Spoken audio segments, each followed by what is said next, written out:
Hello friends, स्वागत है आप सभी लोगों का हमारे चैनल क्विक स्टडी में। मैं कमल बेस्ट। इस वीडियो के माध्यम से दोस्तों आपके यहाँ पर कराऊंगा आर्मी टेक्निकल एनए के लिए केमिस्ट्री का पार्ट नंबर 23, यानी कि दोस्तों यहाँ पर आपको मिलेगा रसायन विज्ञान का भाग नंबर 23।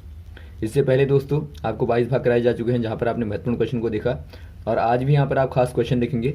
तो आराम से आप वीडियो को देखें शुरू से लेकर आखिर तक, और जो भी क्वेश्चन यहाँ पर मिलेंगे दोस्तों, आप सारे क्वेश्चनों को लगातार नोट करते रहेंगे। तो देखिए शुरू करते हैं। पहला क्वेश्चन आपको दिखता है यहाँ पर आपको दिया है दोस्तों, नाइट्रोजन, ऑक्सीजन, फ्लोरीन तथा सोडियम की आयनिक त्रिज्या का सही क्रम क्या होगा।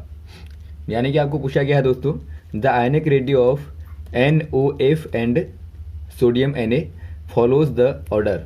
यानी कि आपको बताना है, यहाँ पर जो आपको दिए हैं दोस्तों नाइट्रोजन, पहले यहाँ पर आप नाम लिखेंगे नाइट्रोजन, दूसरा आपको दिया है ऑक्सीजन, तीसरा आपको दिया है फ्लोरीन, और चौथा आपको दिया है सोडियम। यदि आप बात करें दोस्तों यहाँ पर नॉर्मली इनकी, नाइट्रोजन का जो एटॉमिक नंबर होता है 7 होता है, और जो O होता है दोस्तों 8 पर होता है, और फ्लोरीन 9 पर होता है, और सोडियम कहाँ पर होता है 11 पर होता है। सोडियम आपका 11 पर होता है। अब यहाँ पे देखेंगे दोस्तों, यदि आपको बताना होगा आयनिक रेडी को बताना होगा दोस्तों, तो यहाँ पर आप पहले क्या निकालेंगे, आप नंबर ऑफ इलेक्ट्रॉन्स निकाल लेंगे। तो यहाँ पर आप देखते हैं, यदि आप यहाँ पे देखें दोस्तों, Na में आपके 7 इलेक्ट्रॉन होंगे, लेकिन जब आप बात करते हैं N3 आयन की, तो यहाँ पर कितने हो जाएंगे 7, और प्लस माइनस का मतलब होता है दोस्तों आपके 3 इलेक्ट्रॉन यहाँ पे जुड़े हुए हैं। तो यहाँ पर आप ध्यान देंगे, माइनस का मतलब आपको घटाना नहीं है, बल्कि आप 3 इलेक्ट्रॉनों को और जोड़ देंगे, तो यहाँ पर 10 हो जाएंगे। वैसे आप नेक्स्ट वाले में देखते हैं, यदि O को देखें दोस्तों, आपके 8 इलेक्ट्रॉन होंगे, लेकिन O2 माइनस है, यानी कि O2 माइनस करेंगे तो यहाँ भी दोस्तों क्या हो जाएंगे, 8 + 2 करेंगे तो 10 हो जाएंगे। वैसे आप देखते हैं फ्लोरीन में, यदि नॉर्मली फ्लोरीन की बात करें तो यहाँ पर 9 इलेक्ट्रॉन्स होंगे, लेकिन दोस्तों यहाँ पर आपको F-1 दिया है, तो यहाँ पर आप 1 को ऐड कर देंगे, तो यहाँ पर आपको 9 + 1 यानी कि 10 इलेक्ट्रॉन मिलेंगे। वैसे दोस्तों आप देखते हैं सोडियम में दोस्तों आपका पॉजिटिव है, यानी Na पॉजिटिव है। तो पॉजिटिव का मतलब होता है दोस्तों 1 इलेक्ट्रॉन को दिया गया है, यानी कि डोनेट किया गया है। तो डोनेट किया गया दोस्तों, तो आप माइनस करेंगे, पहले आपके सोडियम में 11 होते हैं, यदि 1 को दे दिया गया तो यहाँ पर आप -1 कर देंगे, तो यहाँ पर 10 इलेक्ट्रॉन्स दोस्तों बचेंगे। तो यहाँ पर आप देखते हैं दोस्तों, प्रत्येक एलिमेंट्स के पास में 10 इलेक्ट्रॉन है। यदि आपको दोस्तों आयनिक रेडी को देखना है, तो यहाँ पर आप क्या देखेंगे, आप देखेंगे कौन से वाले एटॉम का, एलिमेंट का दोस्तों नाभिक छोटा है, यानी कि न्यूक्लियस छोटा है। तो यहाँ पर आप देखते हैं दोस्तों, जो नाइट्रोजन है इसका नाभिक छोटा होगा, जबकि इसमें आपके 10 इलेक्ट्रॉन हैं, और यहाँ पर आप ऊपर को जाते रहेंगे तो नाभिक बढ़ता रहेगा। यानी कि एक प्रकार से आप देखें दोस्तों, तो आयन सर्वाधिक, यहाँ पर आयनिक रेडी जो होगी सर्वाधिक, वो आपकी N3 माइनस में होगी, क्योंकि यहाँ पर दोस्तों न्यूक्लियस छोटा है, लेकिन आपकी इलेक्ट्रॉन्स 10 हैं। तो यहाँ पर आप कह देंगे पहला आपका N3 माइनस का होगा, बाद में दोस्तों आपका O2 माइनस होगा, बाद में F माइनस होगा, और बाद में Na पॉजिटिव होगा। तो हमेशा ही आप ध्यान देंगे, जो आपका दोस्तों जितना पॉजिटिव आएगा आयनिक रेडी उतनी ही कम होती जाएगी। तो ऑप्शन नंबर आपका हो जाएगा ए वाला। अगला क्वेश्चन देखिए दोस्तों, नाभिकीय रिएक्टरों में ग्रेफाइट रॉड क्या करती है। यानी कि आपको बताना है the graphite rods in nuclear reactor. यहाँ पे देखिए दोस्तों, जो न्यूक्लियर रिएक्टर होते हैं, न्यूक्लियर रिएक्टर जो होते हैं क्या कार्य करते हैं दोस्तों, एक प्रकार से ये आपके जो एटॉमिक प्लांट होते हैं, वहाँ पे दोस्तों इससे बहुत ज़्यादा इलेक्ट्रिसिटी या फिर आप कहें दोस्तों पावर जनरेट की जाती है। यानी कि पावर को दोस्तों पैदा किया जाता है, या फिर आप कहें दोस्तों प्रोड्यूस किया जाता है। तो इससे आप ज़्यादा ऊर्जा को प्राप्त करते हैं। जैसा कि आपने देखा होगा, यूरेनियम को आप ले लें दोस्तों, इसका विखंडन करने के बाद में, यानी कि इसका यदि आप डिसोसिएशन करेंगे तो इससे बहुत ज़्यादा ऊर्जा निकलती है। तो यहाँ पे देखिए दोस्तों, नाभिकीय रिएक्टरों की चेन रिएक्शन होती है, आपको मालूम होगा। यदि आप यूरेनियम को ही लें, यहाँ पर आप न्यूट्रॉन्स की बम्बार्टमेंट करते हैं, तो यहाँ पर बार बार क्या मिलती है, आपको चेन रिएक्शन मिलती है, और बहुत ज़्यादा एनर्जी मिलती है। तो यहाँ पे देखिए दोस्तों, आपको रिएक्शन को रोकना होता है, यानी कि कंट्रोल करना होता है। तो इसके लिए आप यहाँ पर इस्तेमाल करते हैं ख़ास तौर पर ग्रेफाइट का, या फिर दोस्तों आप यहाँ पे हैवी वाटर का, यानी कि भारी जल का D2O का इस्तेमाल करते हैं। तो यहाँ पर आप ध्यान देंगे दोनों ही आपके आते हैं। तो यहाँ पे दोस्तों ग्रेफाइट का पूछा गया है। तो ग्रेफाइट क्या करता है, ग्रेफाइट की जो रॉडें होती हैं दोस्तों वो क्या करती हैं, जो न्यूट्रॉन्स हैं यानी कि एक प्रकार से जो फास्ट निकलने वाले न्यूट्रॉन होंगे न्यूक्लियर रिएक्टरों से, यहाँ पे जो आपके फास्ट न्यूट्रॉन्स होंगे दोस्तों, इनको जो ग्रेफाइट रॉडें होती हैं वो कन्वर्ट कर देती हैं थर्मल न्यूट्रॉन में। कहाँ कन्वर्ट कर देंगी, कन्वर्ट इनटू थर्मल न्यूट्रॉन्स। यानी कि जो आपके तेज चलने वाले न्यूट्रॉन थे उनको यहाँ पे तापीय न्यूट्रॉन के तौर पे, या फिर आप कहें दोस्तों एक प्रकार से ऊष्मा के तौर पे, या फिर आप कहें हीट के तौर पे बदल देते हैं। तो इससे दोस्तों उनकी गति क्या हो जाती है, मंदी हो जाती है, धीमी हो जाती है। तो इसीलिए इनको आप क्या कहते हैं दोस्तों, मंदक भी कहते हैं। यानी कि आपको एक क्वेश्चन आता है कि बताइए जो ग्रेफाइट रॉडें होती हैं या D2O होता है उसका इस्तेमाल कैसे किया जाता है। तो आप कह देंगे दोस्तों मॉडरेटर के तौर पे किया जाता है, या फिर आप कहें मंदक के तौर पे किया जाता है। तो यहाँ पर आपको दिया गया है, देखिए, converse fast moving neutrons into thermal neutrons. तो ऑप्शन नंबर आप सी वाले में टिक कर देंगे। और यदि आपको मॉडरेटर दिया होगा तो वहाँ पर आप टिक करेंगे। अगला क्वेश्चन देखिए दोस्तों, हाइड्रोनियम आयन है, यानी कि आपको बताना है हाइड्रोनियम आयन इज। यदि आप बात करें दोस्तों हाइड्रोनियम आयन की, तो एक ऐसे आपको मिलता है, यदि आप दोस्तों एसिड को डिज़ोल्व करें, डिज़ोल्व करने के बाद में, यानी कि जब आप एसिड को डिज़ोल्व करते हैं दोस्तों, यहाँ पे क्या मिलता है, हमेशा आपको प्रोटॉन मिलता है, या फिर आप कहें दोस्तों आपको H पॉजिटिव आयन यहाँ पे मिलता है। तो यदि आप H पॉजिटिव आयन का यहाँ पे रिएक्शन कराते हैं, इसकी रिएक्शन H2O के साथ में, तो यहाँ पर आपको मिलता है एक नया प्रकार का आयन जिसको आप कहते हैं H3O पॉजिटिव आयन। यानी कि जो आपका H3O पॉजिटिव आयन है दोस्तों यही कहलाता है हाइड्रोनियम आयन। तो ऑप्शन नंबर आपको दिखता है यहाँ पे डी वाले में, तो आप डी वाले में टिक कर देंगे। नेक्स्ट क्वेश्चन देखिए दोस्तों, प्रक्रम जिसमें अयस्क को वायु की अनुपस्थिति में गर्म किया जाता है, यानी कि आपको बताना है प्रोसेस इन विच और is heated in the absence of air. यहाँ पर आप ध्यान देंगे दोस्तों, और is heated in the absence of air, यानी कि आप वायु की अनुपस्थिति में दोस्तों और को यानी कि अयस्क को क्या करते हैं, गर्म करते हैं। अयस्क क्या होता है दोस्तों, जब आप खानों से किसी एलिमेंट को निकालते हैं दोस्तों, किसी वस्तु को निकालते हैं, तो वो आपको एक प्रकार से और के फॉर्म में मिलती है, यानी कि उसके साथ में बहुत सारी इम्प्योरिटीज़ जुड़ी रहती हैं और बहुत सारे दोस्तों अदर एलिमेंट्स जुड़े रहते हैं। जैसा कि आप आयरन को ही प्राप्त करें तो आपको आयरन दोस्तों एकदम Fe के फॉर्म में नहीं मिलेगा। तो इनको आपको बाद में क्या करना पड़ता है दोस्तों, बाद में इनको आपको एक्सट्रैक्ट करना पड़ता है, यानी कि इनको साफ़ करना पड़ता है। तो इसके लिए आप यहाँ पर यूज़ करते हैं एक मेथड होती है कैल्सिनेशन, यानी कि आप इसको कहते हैं कैल्सिनेशन। कैल्सिनेशन में क्या होता है दोस्तों, इसके द्वारा खास तौर पर जो कार्बोनेट होते हैं, कार्बोनेट्स आयन होते हैं दोस्तों, उनको रिमूव किया जाता है, यानी कि उनको दोस्तों एक प्रकार से अलग किया जाता है। तो खास तौर पे यहाँ पे यूज़ होता है यहाँ पे कैल्सिनेशन का। और एक कैल्सिनेशन ऐसी प्रोसेस है दोस्तों, ऐसी मेथड है जहाँ पर आप और को गर्म करते हैं एब्सेंस ऑफ एयर, यानी कि वायु की अनुपस्थिति में आप और को गर्म करते हैं। तो ऑप्शन नंबर आपका बी वाला राइट हो जाएगा। वैसे आप बात करें दोस्तों रोस्टिंग की, रोस्टिंग भी बार बार आता है।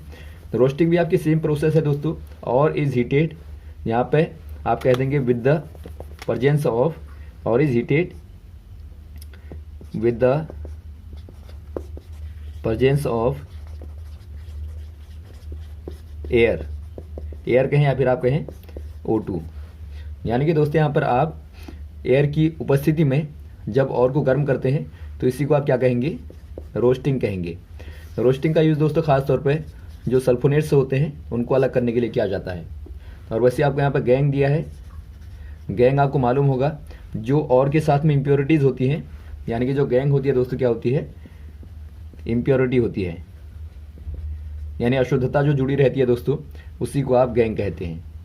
तो यहाँ पर आप टिक कर देंगे बी वाले में।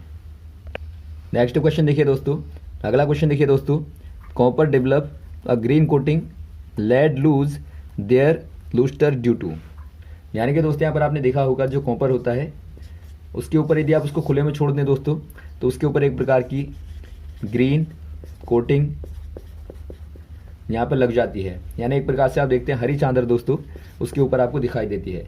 वैसे आप बात करें यदि लाइट की दोस्तों, यदि आप बात करें लाइट की तो लाइट को भी दोस्तों यदि आप खुले पर छोड़ दें तो इसके ऊपर एक प्रकार से इसकी जो चमक होती है दोस्तों, जो लस्टर प्रॉपर्टी होती है यानी कि जो आभा होती है या फिर आप कहें सुंदरता होती है वो दोस्तों क्या हो जाती है, कम हो जाती है। तो इसका रीज़न क्या होता है आपको बताना है। पहला आपको दिया है करोशन, दूसरा आपको दिया रस्टिंग, तीसरा आपको दिया डिसइंटीग्रेशन, चौथा आपको दिया है डिकम्पोजिशन। यहाँ पे देखिए दोस्तों आपका जो पहला वाला रीज़न है करोजन, जो आपको यहाँ पे दिया है करोजन कहें या फिर आप कहें कोरोजन, तो यही दोस्तों क्या होता है, इसका मुख्य रीज़न होता है। इसको आप हिंदी में कहते हैं संक्षारण, यानी कि यहाँ पे क्या होता है दोस्तों, एक प्रकार से वस्तु का क्षय होता है। यदि आप लोहे के केस में देखें, आयरन के केस में, तो इसे दोस्तों आप रस्टिंग कहते हैं। यानी रस्टिंग वहाँ पे जब एयर के साथ में H2O और O2 का रिएक्शन होता है तो वहाँ पे आयरन ऑक्साइड की दोस्तों एक प्रकार से परत बन जाती है, उसे आप कहते हैं रस्टिंग। तो यहाँ पर आप क्या कहेंगे दोस्तों, रस्टिंग नहीं कहेंगे बल्कि आप इसको दोस्तों करोशन कहेंगे, ऑप्शन नंबर ए वाला। अगला क्वेश्चन देखिए दोस्तों, अष्टक नियम का पालन डैडेस द्वारा नहीं होता, यानी कि आपको बताना है the discovery of the dades rejected the law of octave. यहाँ पे देखिए दोस्तों पहले आप ऑक्टेव रूल की बात करेंगे। जो ऑक्टेव रूल होता है यानी आप इसको बोलते हैं दोस्तों अष्टक का नियम, अष्टक नियम बोलते हैं। इसके अंतर्गत क्या होता है दोस्तों, ये कहता है, यहाँ पर आप ध्यान देंगे, when we arrange chemical elements with the order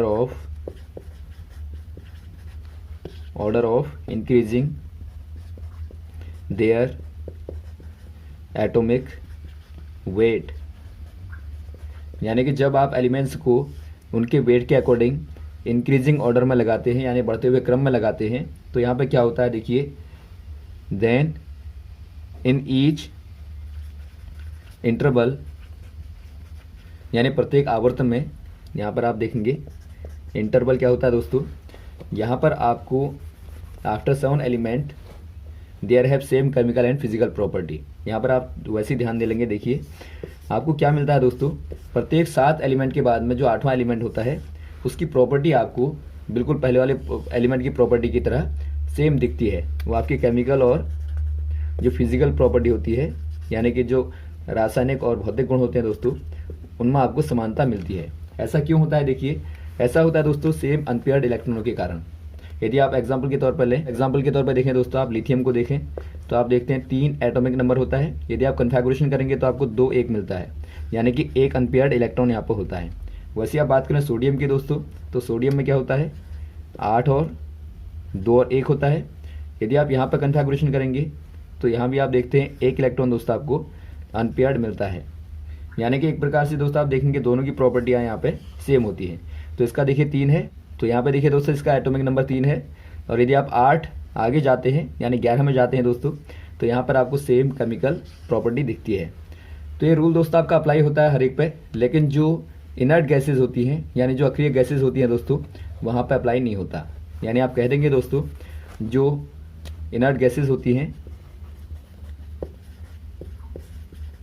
यानी जो अक्रिय गैसें होती हैं, अक्रिय गैसें आप जानते होंगे, जो आपकी हीलियम है या फिर आपका जिनोन है दोस्तों या रेडोन है, तो ये क्या करती हैं दोस्तों, इस रूल को फॉलो नहीं करती हैं। तो ऑप्शन नंबर आपका सी वाला राइट हो जाएगा। अगला क्वेश्चन देखिए दोस्तों, भारत का प्रथम नाभिकीय रिएक्टर है, यानी कि आपको बताना है first nuclear reactor in India. दोस्तों यहाँ पर देखिए आपको न्यूक्लियर रिएक्टर के बारे में पहले ही बताया जा चुका है। ये क्या करते हैं दोस्तों, एक प्रकार से पावर प्लांट में इनका यूज़ किया जाता है इलेक्ट्रिसिटी को जनरेट करने के लिए। इलेक्ट्रिसिटी को या दोस्तों आप कहें पावर को या फिर आप कहें एनर्जी को प्रोड्यूस करने के लिए या फिर आप कहें दोस्तों जनरेट करने के लिए इनका यूज किया जाता है कि इनका न्यूक्लियर रिएक्टर्स का दोस्तों। तो यहाँ पे देखिए आपको कहा गया है कि भारत का प्रथम नाभिकीय रिएक्टर कौन सा वाला है, इनमें से आपको बताना है। ये दोस्तों आपका यहाँ पर हो जाएगा अप्सरा। आप कह देंगे APSARA, अप्सरा यहाँ पर होता है। ये दोस्तों एशिया का, भारत का ही नहीं बल्कि एशिया का पूरा पहला दोस्तों न्यूक्लियर रिएक्टर है, तो आप याद रखेंगे इसको। और इसका निर्माण किया गया था, यानी इसको बिल्ट किया गया था, built by Bhabha atomic research centre, short में यदि आप कहें दोस्तों BARC कह सकते हैं, यानी भाभा एटॉमिक रिसर्च सेंटर के द्वारा ही दोस्तों इसका निर्माण किया गया था। अगला क्वेश्चन देखिए दोस्तों, कैंसर के उपचार में प्रयुक्त रेडियो सक्रिय तत्व कौन सा वाला है, यानी कि आपको बताना है which radio active has been used for radiotherapy cancer. दोस्तों यहाँ पर देखिए जो कैंसर है एक बहुत बड़ी डिजीज़ है, बहुत बड़ी बीमारी है। इसके इलाज के लिए दोस्तों रेडियोथेरेपी का यूज़ आजकल किया जाता है आधुनिक काल में। तो यहाँ पर जो रेडियोथेरेपी है दोस्तों, यहाँ पर कौन से वाले रेडियो एक्टिव का यूज़ किया जाता है आपको बताना है। रेडियो एक्टिव आप जानते होंगे दोस्तों, रेडियो एक्टिव जो एलिमेंट्स होते हैं उनमें से क्या निकलता है, उनमें से खासतौर पर अल्फ़ा, बीटा और गामा रेडिएशंस निकलते हैं, और इसीलिए दोस्तों इनको आप कहते हैं रेडियो एक्टिव सबस्टेंसेस।